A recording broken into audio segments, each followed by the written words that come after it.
G'day, this is Captainoob and welcome back to Weapon Spotlights. It's been a while, and this is a weapon that I've had on the back burner, no pun intended, for a while, and I think if I put it off any longer, the person who requested it will come to my house and skin me. So let's get this out of the way so I can keep my skin for tomorrow. So this thing is a Bloodied Pitchfork with 40% faster swing speed and 90% reduced weight, major and minor legendary effects respectively. At face value, this thing might seem a little bit weak. 125 and 11 ballistic and energy damage respectively isn't great, but once we get this thing spec'd up and we get into nerd rage, this thing can actually deal a lot of damage. This is a slugger weapon, but it has a medium swing speed, so it uses the same old animations as a spear, which means it's actually quite quick. And honestly, I'm feeling like this is pretty much a sleeper weapon right here. So without further ado, we'll get ourselves spec'd into this, and it is, like I said before, it's a slugger weapon, so we'll attempt to find some slugger perks here. I think I'll find the master, and judging by alphabetical order, S comes after M. Nice, and we also get bloody mess. That goes on, and oh my god, adrenaline is back. Got enforcer, ninja, sneak, so if we want to stealth this thing up, it's good. Nerd rage, a bunch of other stuff too. It's a pretty standard build. I haven't changed my build a lot, and now we're doing 213 and 19. That's at 100% health, so let's change that. To come to think of it, the reason Finnick died in the movies is he died to some, like, weird mutant lizard sort of thing, so that's for Finnick. Okay, so here we are outside of Bethesda HQ, and from the looks of it, it looks like, the green men have taken over. No wonder the patch was so terrible. I'm kidding. They actually fixed a very, very crucial thing. They fixed the random jumping health bars that you can get from Life Giver and Rejuvenated. So that means this Bloodied character is probably going to have to start using health items, so, you know, that's cool. That's been a thing that's been exploited since the very beginning, so that's nice. This is what this thing looks like in first person. As you can tell, it's nice and glowing and red, and it's a trident type thing, so if you like the Hunger Games, anyone remember Finnick? Yeah, he got killed by some sort of lizard, so that's scary. Anyways, we'll get started on these guys, and to reiterate, yes, 1,000 damage, you all saw that, but now that we can't get our health back from, well, anything, except actual external healing items, which is how it should be, right? Alright, let it be known that Bloodied has been nerfed, and now everyone can shut the fuck up about it. But as you can tell, if we stealth with this thing, absolutely no problem taking out our enemies. We're in caution now, so I'd like to keep it that way. See, running Bloodied and Sneak is kind of... they go hand in hand, and with the damage output of this thing, we probably don't even need to get the sneak criticals to down them in one shot, but if we happen to get detected, like we are now, totally hit that guy even though he's behind me, we can still hit them hard enough to kill him in one shot. Obviously 1,000 damage is going to take out that, and also 1,400 damage, which means, hell yeah, adrenaline is back. Teacher, mother, secret lover.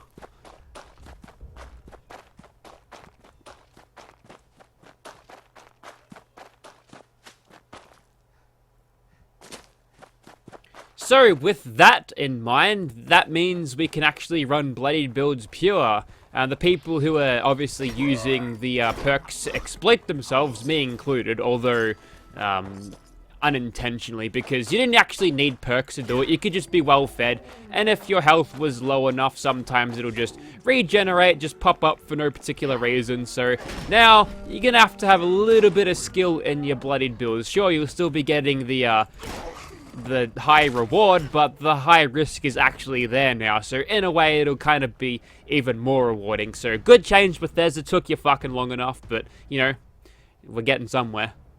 Alrighty, so here we are inside the Bethesda complex, and apparently the green people have taken over. Yes, I'll pinch those caps off you, mate.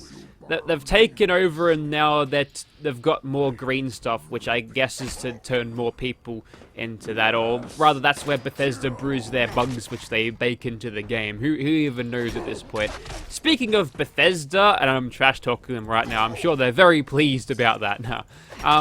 Yeah, speaking of Bethesda, they've got a QuakeCon event coming up. It's called QuakeCon at Home 2020 because we're all shut inside because some guy in China undercooked his bat soup, and we're all suffering for it. We've got to wear masks now, and I can't use sunglasses because it fogs up all the time. It's not great. Anyways, so what'll happen is there'll be a live stream at some point. I think the live stream runs the entire weekend, 72 hours from Friday to Monday, I think. And I'll be on Saturday for me, but Friday for all the people in the States. You might need to check out what your actual time is, depending on where your time zone is at. But yeah, I'll be joining Lone Vault Wanderer along with Tyr and Moonlit Charlie, and we'll be playing the game a little bit, I guess. And if things go well there, there'll be a massive after party on my stream, and I'll get pissed and try to kill Barbara as fast as I can, because it's been a while. This time I'll use Revenant and Adrenaline, and it should be some good fun. We'll see how we go. So we're kind of relying on stealth as a crutch here, because we can't go around grognacking anymore, because we'll just get cut down, especially the ones with automatic rifles. We got to look out for them. Even the ones with the auto pipe guns, in case we don't get any the serendipity working. But honestly, a coin flip chance to survive. It's a shot that I'd take on XCOM, but, you know, if you don't have to take the 45% shot, then I wouldn't bother. Also, nice little teleport through a wall here. So I'm killing these guys rather efficiently. I've got no problems with stealth, and some of the bigger problems with some of the slugger weapons, namely Super Sledge, is that when you swing the thing, it gives away your position, so you basically can't use it outside of power armor. You need that extra tankiness of the power armor to take the hits as you go along, but not this one, which is, it's good. I think, as far as I know, there's like a couple of these medium swing speed slugger weapons. The other one is a spear, and I think this is the top tier one, and giving ourselves 14, 22, and 83 ballistic and energy damage respectively. Yeah, I don't think there's too much that's going to be better than that in the slugger category. I think I hear another one? Yes, I do.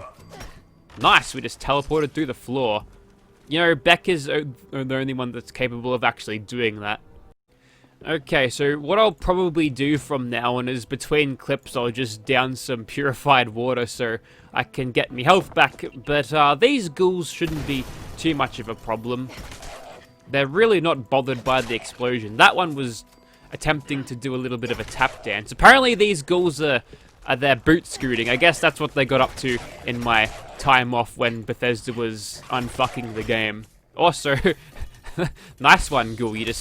That was like an equivalent of missing a 95% shot. I took one step back and he totally whiffed it. Anyways, so unlike the last patch, not the last patch, the one before that, the one that broke Adrenaline, the ghouls don't seem to be super keen on swarming me, although those two got into it a little bit.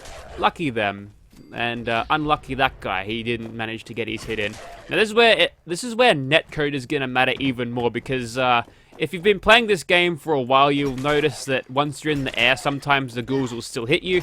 So if they manage to actually hit you before you get the blow in, which, you know, you might have to time it a little bit extra. You know, just hit them a little bit before. Stay away from me, foul beasts. And we're really pushing it to the edge here. We're not leaving it to chance here.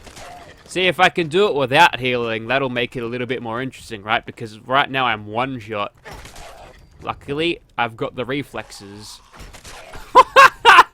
Oh my god. He comes sliding in, I whack him, and then he smacks the door on his way out. Now that, I hope you had a stunt double for that, my man, because that looked painful.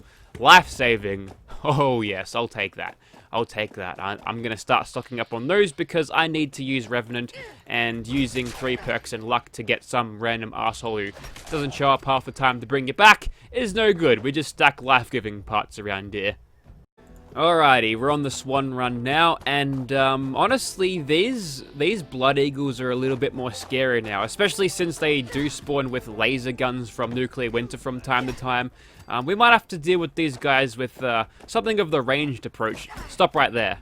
I think we got him just in time. Luckily, we're undetected, so the guy that usually does spawn with the dodgy laser gun, this time it's a gal.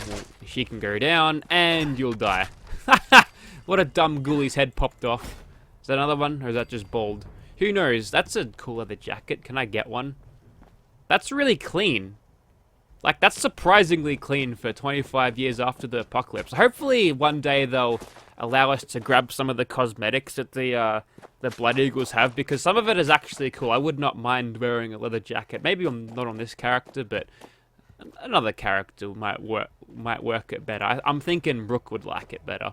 She seems to be the tough gal. Anyways, so there's Swan, and there's not a whole lot of difference between a level 50 guy and a level 95. It's only a couple hundred points of health, which is not really significant considering how much health they have in general. Same thing with the Scorch Beast, really, but yeah, we can one-shot them. No harm done there, at least to me. Okay, so here we are outside my pet Gulper things, and oh my god, they're only little baby Gulpers. Oh, they're gonna be glowing Gulpers very soon. They grow up so fast. Anyways, so there are my stats. People have been talking about how there's an unyielding bug, and I don't know if I'm getting that. Hopefully I'm not getting it, because yeah, that looks different. The 309 action points there probably indicates that I'm fine. Anyways, weapon damage. Yeah, 1,015 and 59. I like how the energy damage has done nothing. But honestly, energy is impotent crap anyway. We're mainly talking about or worried about the ballistic damage, which is quite high. Alrighty, these crabs don't scare me or nothing. We're going to run straight in, and hopefully we'll be able to take them before they get their hits in. We're going to have to make sure our first one's a good one, though. Okay, they've all run over to these Blood Eagles. Hopefully they'll clean them up some. Let's see how they go. How are they going, by the way? Yeah, that looks like I've got them. Oh, that was a bad whiff. Oh, God. There we go. Okay, we're a little bit surrounded right now. A little bit scary. That one just teleported away. I saw that. Oh, it's because he used his cloak ability. Yeah, they do that sometimes. There we go. Smack across the noggin, 3,500 damage. I think the damage numbers are exaggerated. There's a lot of chat about whether the headshots with melee weapons actually work, and I think it did back in Fallout 4. I'm not sure if I've noticed higher damage whilst using melee weapons with headshots, but I do like to punch Barbara in the face. I'd like to think that it does better. Anyways, we'll keep on hopping like a kangaroo to get ourselves out of the rads, and we'll poke the thing in the leg for 6,400 damage. Yep, that'll do. That's a slugger weapon, by the way, that hits... well, that fast. This fast when you're not power attacking, which is massive. So the DPS on this, as compared to something like a pole hook, makes me think that this actually might be a better weapon in some cases. I don't know, we'll maybe have to clean test it one day. Oh wait, hang on, they didn't fix the adamantium skeleton on Scorched Earth, did they? Well, we could wait. We're patient. We've got a half an hour, I guess, for the event. Alrighty, there's our first victim. Let's see if we can't lure him over here a little bit. Hopefully I didn't cripple his wing, because he's going to land over there if so. Anyways, we can use these guys for adrenaline. Thank you for being test subjects to a weapon that is going to eat your ass until your head caves in. Alright, reinforcements have been called in. Oh wait, no, that was just a random Scorch dude. Never mind. Ah, you're going to land. Please tell me we can one hit this guy. Well, that's convenient. That's nice. Okay, cool. That's some good stuff. We'll keep on going then. We'll probably pull the 3 spawn here, because they'll be the one that materializes from midair. I'm thinking that's got something to do with the Institute back in Fallout 4. See, there it is. It just pops in the air. Like, they've done the molecular... fuck me. I'm doing a Nemo here. Molecular... the teleporting thing. They can transport matter, but doesn't make that electricity effect. Molecular. I'm sure I got it that time. I live in a sea anemone. Also, probably a good time for that right away. Maybe some of that diluted Rad-X. That's what I was going for originally. But let's just bump you on the noggin. He's found something else. That's a glowing Wendigo. We can't kill all yet, so we'll just have to settle for the basic Wendigos. So that's a thing that happened. People aren't happy about them delaying an event, but you guys have got to remember... No, we're done with the ghoul section. We're done with the ghoul section, you bastards. Gotta remember, when using slugger weapons, we don't have blocker, which is a massive defense against ghouls, or barbarian, which is, you know, just good for everything, so there's that. So that's unfortunate, but we've got a little bit of health back at this point. That one actually blocked my attacks. Several times, in fact, but forgot to on that last one. I guess the block meter ran out. That's a lot of Scorched. Who needs gun fu when you've got a mouse and keyboard, right? Anyways, we'll pick this stuff back up, and now we're slow. Would you mind hitting me a few times so I go fast again? Nope, that's fine. I'm not sure what happened to the bat. I think it must have died. I must have chased it off, or is that it over there? Who knows? We might get that one popping out of the fissure site, though. Yep, there it is. Just Institute technology materializes right in front of me. There we go. There's Node Rage Threshold, and I can run around again. Not that there's much to do now, but yeah, not having all of the buffs that we get from the unarmed perks, because you only take up 3 ranks rather than 9 getting the damage up on the unarmed weapons. We're suffering a little bit, so you could probably get away with using this in power armor. You've got the damage, you don't really need the sneak to make it work, but if you want to maximize damage, well, you got to use sneaky because you don't have the tankiness to actually deal with a lot of your threats right now, especially since they fixed some of the issues that was making Bloodied builds look a little bit stronger than they should. Well, a lot stronger than they should. You know, not being able to die, being in God mode, I think, is considered pretty powerful. Also, there's a weird line there. Is that the equator? What's going on here? Ooh, it even changes my color. That's weird. It's like a red zone over here. Well, that's weird. I'm gonna go out of the red zone because I'm not a communist. That's it for me. That's enough for this weapon. If you want this, I'll probably give it away. I've got this weapon here, which I think I'll use more than often than not. But yeah, thank you for watching, guys. Bloodied heated pitchfork with swing speed. It's pretty good. Thank you for watching. Bye.